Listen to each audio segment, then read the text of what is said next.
అప్పుల బాధలు వెంటాడుతున్నాయా? అయితే 6 JVR వారి జాతిరత్నాలు ధరించండి. రైట్, బ్రేకింగ్ న్యూస్ చూస్తున్నాం. మనం టీవీ స్క్రీన్ పై సింగర్ రాహుల్ సిప్లిగంజ్ చిక్కుల్లో పడ్డాడు. ఆయనపై ఒక యువతి పోలీసులు కంప్లైంట్ రేసేసింది. తనను బెదిరిస్తున్నాడంటూ విశాఖలో ఒక అమ్మాయి పోలీసులకు కంప్లైంట్ చెప్పింది. సో దీంతో రాహుల్ పై పోలీసులు కేసు నమోదు చేశారు. రాహుల్ సిప్లిగంజే కాకుండా అతని భార్య సహా దాదాపుగా అడ్వకేట్ ప్రసన్నారెడ్డి సహా 11 మందిపై కేసు నమోదు చేశారు పోలీసులు. విశాఖలో సింగర్ రాహుల్ సిప్లిగంజ్ పై ఎఫ్ఐఆర్ ఫైల్ అయింది. పెళ్లి వివాదంలో బెదిరింపులకు పాల్పడ్డారంటూ ఆ యువతి కంప్లైంట్లో పేర్కొంది. రాహుల్ రెడ్డి బంధువుగా పరిచయం చేసుకుని బెదిరించారంటూ ఆ యువతి ఆరోపించింది. ఈ రాహుల్ రెడ్డి ఎవరో కాదు, రాహుల్ సిప్లిగంజ్ వాళ్ళ బావమరిది.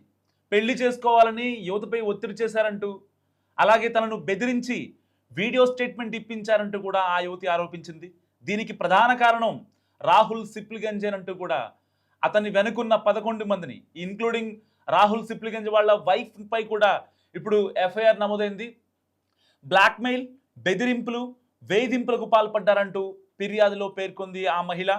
వ్యక్తిగత ఫోటోలు, వీడియోలు ప్రచారం చేశారంటూ ఆరోపిస్తూ తన పరువు, వ్యక్తిగత జీవితానికి నష్టం కలిగించారంటూ యువతి కంప్లైంట్లో తెలిపింది. యువతి ఫిర్యాదుతో విశాఖలోని ఎంబీపీ పోలీస్ స్టేషన్లో ఎఫ్ఐఆర్ నమోదు చేశారు పోలీసులు. పలు బిఎన్ఎస్ సెక్షన్లతో పాటు ఐటీ యాక్ట్ కింద కూడా కేసు నమోదు చేశారు పోలీసులు. సో ఇలాంటి నేపథ్యంలో రాహుల్ రెడ్డి ఆ అమ్మాయిని పర్సనల్గా అబ్యూస్ చేయడమే కాకుండా ఆ అమ్మాయికి అబార్షన్ చేయించినట్టు కూడా సమాచారం అందుతున్న నేపథ్యంలో ఆల్రెడీ ఈ ఇష్యూ దాదాపుగా 2025 డిసెంబర్ నుంచి ఈ ఇష్యూ వాళ్ళ మధ్య కొనసాగుతోంది. సరిగ్గా విశాఖ వెళ్ళిన అయితే రాహుల్ సిప్లిగంజ్ వాళ్ళ వైఫ్ హరణ్యారెడ్డి ఇంకా లాయర్ ప్రసన్న, సో ఈ యొక్క రాహుల్ రెడ్డి వీళ్ళంతా వైజాగ్ వెళ్ళిన తర్వాత అక్కడ ఆ అమ్మాయికి నచ్చజెప్పే ప్రయత్నం చేశారు. అండ్ అంతేకాకుండా కొంతమంది పెద్ద మనుషుల సమక్షంలో ఆ అమ్మాయి ఏదైతే ప్రైవేట్ వీడియోలు ఉంటాయో ఆ అమ్మాయి మాట వినలేదని చెప్పి దాదాపుగా ఆల్మోస్ట్ ఆ అమ్మాయిని బెదిరించే కార్యక్రమం కూడా చేపట్టారంటూ ఆ మహిళ కంప్లైంట్లో పేర్కొంది. సరిగ్గా జనవరిలో 2026 జనవరిలో వీళ్ళంతా మాట్లాడుకొని లేదు ఈ ఇష్యూని ఇక్కడితో ఫుల్ స్టాప్ పెట్టేయాలి, ఇకపై ఇలాంటి గొడవలు వద్దు అని చెప్పి అయితే రాహుల్ సిప్లిగంజ్ అండ్ వాళ్ళ వైఫ్ వాళ్ళ బావమరిది రాహుల్ రెడ్డిని సేవ్ చేసే కార్యక్రమంలో భాగంగా పలుమార్లు ఆ అమ్మాయిని వైజాగ్లో మాట వినట్లేదని చెప్పి ఆ అమ్మాయిని హైదరాబాద్ కూడా రప్పించి ఇక్కడికి వచ్చిన తర్వాత ఆ అమ్మాయి వీడియోస్ కావచ్చు, ఆ అమ్మాయి ఫొటోస్ కావచ్చు, సో వీళ్ళ దగ్గరికి తీసుకొని సోషల్ మీడియాలో ప్రచారం, అంటే ఈ అమ్మాయికి ఎయిడ్స్ ఉందని కూడా ఒక రకంగా ప్రచారం చేశారని చెప్పి ఆ మహిళ పేర్కొన్న సిచ్యువేషన్. సో ఇలాంటి నేపథ్యంలో అసలు ఇప్పటిదాకా అంటే రాహుల్ రెడ్డికి ఆ అమ్మాయికి పరిచయం, పెళ్లి చేసుకుంటానని చెప్పాడు. అండ్ దాని తర్వాత పర్సనల్గా ఆ అమ్మాయిని వాడుకున్నాడు. అండ్ దాని తర్వాత ఎప్పుడైతే పెళ్ళి అని చెప్పి ఆ మహిళ ఎప్పుడైతే మాట్లాడుతుందో అప్పటి నుంచి మొత్తం సీన్ మొత్తం రివర్స్ అయిపోయిందట. సో ఎప్పుడైతే ఆ అమ్మాయిని వీళ్ళు అంటే వీళ్ళ ఫ్యామిలీ యాక్సెప్ట్ చేయలేదో, ఇతను పర్సనల్గా ఆ అమ్మాయిని వాడుకున్న తర్వాత ఇంకా లేదు మా ఇంట్లో వాళ్ళతో మాట్లాడడానికి వీలు లేదు అని చెప్పి రాహుల్ సిప్లిగంజ్ అండ్ వాళ్ళ వైఫ్ కూడా చెప్పారని ఆ మహిళ విశాఖ ఎంవిపి పోలీస్ స్టేషన్లో కేసు ఫైల్ చేసింది. సో రాహుల్ రెడ్డి తనను వేధించాడని, తన ఫోటోలు తీశాడని, తన ఇంటిమేట్గా ఉన్న ఏదైతే పర్సనల్ వీడియోస్ని అవన్నీ ఇద్దరం టర్మ్స్ బాగున్నప్పుడు ఆ అమ్మాయితో వీడియోలు తీసుకొని ఆ తర్వాత ఆ వీడియోల్ని పబ్లిక్ డొమైన్లో పెట్టి సోషల్ మీడియాలో పెట్టి ట్రోల్ చేస్తామని చెప్పి హైదరాబాద్కు పిలిపించి మళ్ళీ ఆ తర్వాత ఏదైతే నువ్వు మాట వినకపోతే కనుక నీ మీద పోలీస్ కేసు పెడతామని చెప్పి ఆ అమ్మాయిని ఇబ్బంది పెట్టారంటూ కూడా ఆ మహిళ వాపోతున్న సిచ్యువేషన్. సో ఇప్పుడు కట్ చేస్తే సరిగ్గా మే ఏదైతే జనవరిలో వీళ్ళ పంచాయతీలు ఇవన్నీ ఇంకా అంటే ఒక కొలిక్కి రాని నేపథ్యంలో సరిగ్గా మేలో ఆ అమ్మాయి పోలీస్ స్టేషన్ మెట్లు ఎక్కడానికి ప్రయత్నించింది. ఆ సమయంలో కూడా రాహుల్ సిప్లిగంజ్ సో పోలీస్ స్టేషన్కి మీరు వెళ్తే మేము కూడా వెళ్తాం అంటూ కూడా మాట్లాడారట.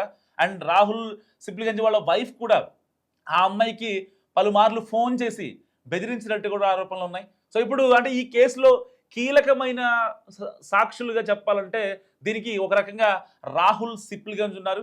ఇప్పటికే ఈ కేసులో రాహుల్ సిప్లిగంజ్ వాళ్ళ వైఫ్ A9 A10గా ఉన్నారు. ఒకరి మీద కాదు ఆ మహిళ కేసు పెట్టింది, దాదాపుగా 17 మంది పైన కేసు పెట్టింది. ఇటు సహకరించిన లాయర్లు కావచ్చు, తన దగ్గర ప్రూఫ్లు ఉన్నాయి, నన్ను రాహుల్ రెడ్డి వాడుకున్నాడు, నాతో పాటు ఉన్నాడు, అవన్నీ ప్రూఫ్లు, సాలిడ్ ప్రూఫ్స్ నా దగ్గర ఉన్నాయి. అయినా సరే నా మీద ఎలా రివర్స్లో కేసు పెడతారు, మళ్ళీ న్యాయ సలహా తీసుకొని అప్పటికప్పుడు బెయిల్ తీసుకున్నారంట. సో అది కూడా ఆ మహిళ చెప్తున్న సిచ్యువేషన్. సో ఇలాంటి నేపథ్యంలో MVP పోలీస్ స్టేషన్లో ఒక సీరియస్ కేసు నమోదైంది.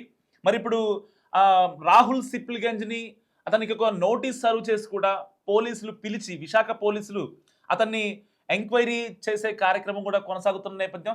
మరికొద్ది గంటల్లో మరి నోటీస్ సర్వ్ చేసి అతన్ని పిలుస్తారా, లేదంటే అతనే వెళ్ళి పోలీసులతో మాట్లాడతారా, లేదంటే విశాఖ పోలీసులు హైదరాబాద్ వచ్చి అతన్ని, రాహుల్ సిప్లిగంజ్ని, అతని భార్యని అండ్ రాహుల్ రెడ్డిని, ఇంకా అడ్వకేట్లు ఎవరైతే ఉన్నారో వీళ్ళకి సహకరించిన లీగల్ టీం కావచ్చు, వాళ్ళందరిపైన ఈ మహిళ నన్ను వేధించారు అంటూ తన ఫొటోస్ ఏవైతే ఉన్నాయో, వీడియోస్ ఏవైతే ఉన్నాయో, అండ్ తనకి అబార్షన్ పరంగా, సో ఇవన్నిటికీ నా దగ్గర సాలిడ్ ఎవిడెన్సెస్ ఉన్నాయి. అండ్ ఇవన్నీ చూపించిన తర్వాత అంటే ఆ అమ్మాయిని వ్యక్తిగతంగా ఇబ్బంది పెట్టే కార్యక్రమం, సో నువ్వు కావాలనే హనీ ట్రాప్ చేసావని, లేదంటే తనకి, ఆ అమ్మాయికి ఎయిడ్స్ ఉందని చెప్పడం నిజంగా నాకు బాధేసిందంటూ ఆ అమ్మాయి చెప్తున్న నేపథ్యం. నిజంగా ఇక్కడ అంటే ఈ కేసులో ఎందుకు రాహుల్ సిప్లిగంజ్ బయటకు వచ్చాడు అంటే, రాహుల్ సిప్లిగంజ్ వాళ్ళ వైఫ్ వాళ్ళ తమ్ముడే ఈ యొక్క రాహుల్ రెడ్డి, కర్పూరపు రాహుల్ రెడ్డి. ఈ అమ్మాయితో ఎప్పుడైతే పరిచయం అయిందో, పరిచయం అయిన తర్వాత ఆల్మోస్ట్ ఒక 4-5 months వీళ్ళ రిలేషన్ బాగానే సాగింది.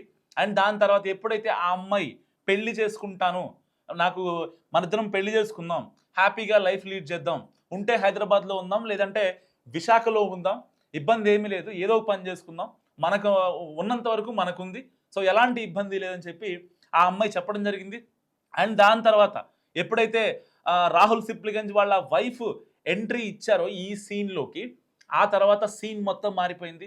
ఆ తర్వాత మెల్లిమెల్లిగా లీగల్ టీం కావచ్చు, అండ్ ఆ అమ్మాయిని, విశాఖలో ఉంటున్న ఆ యువతని ఎవరైతే కంప్లైంట్ చేసిందో ఆ అమ్మాయిని హైదరాబాద్ పిలవడం, అండ్ దాని తర్వాత ఆ అమ్మాయికి నచ్చజెప్పే ప్రయత్నం చేయడం, అండ్ సెటిల్మెంట్ చేసే ప్రయత్నం చేయడం, వీటన్నిటికీ ఆ మహిళ ఒప్పుకోకపోవడంతో, అంటే ఎట్టి పరిస్థితుల్లో నాకు పెళ్ళే కావాలి, ఇలాంటివన్నీ ఆల్తూఫ్ ఇవన్నీ నాకేం వద్దు అని చెప్పి ఆ అమ్మాయి చెప్పిన తర్వాత, సో ఆ అమ్మాయికి సంబంధించినటువంటి రాహుల్ రెడ్డి దగ్గర కొన్ని ప్రైవేట్ ఫొటోస్ ఉన్నాయి అండ్ వీడియోస్ కూడా ఉన్నాయి, వీళ్ళిద్దరు ఇంటిమేట్గా ఉన్న వీడియోస్. ఆ వీడియోస్ని ఇంట్లో వాళ్ళకి చూపించి, ఇటు రాహుల్ సిప్లిగంజ్కి అండ్ వాళ్ళ వైఫ్కి, వాళ్ళ లీగల్ టీంకి, వీళ్ళందరికీ చూపించిన తర్వాత సో వీళ్ళు ఒక డెసిషన్కి వచ్చారు. ఎట్టి పరిస్థితుల్లో ఆ అమ్మాయి ఇబ్బంది పెడుతుందనో, హనీ ట్రాప్ అని చెప్పి వీళ్ళు చేశారని చెప్పి ఆ మహిళ ఆరోపిస్తున్న సిచ్యువేషన్. సో మరి రాహుల్పై FIR అయిన నేపథ్యంలో మరి రాహుల్ని అరెస్ట్ చేస్తారా, రాహుల్ సిప్లిగంజ్తో మాట్లాడతారా, అసలు ఏం జరుగుతుంది అనేది ఇంకా క్లారిటీ రావాల్సింది. మీరేమనుకుంటున్నారు? మస్తు కామెంట్ చేయండి.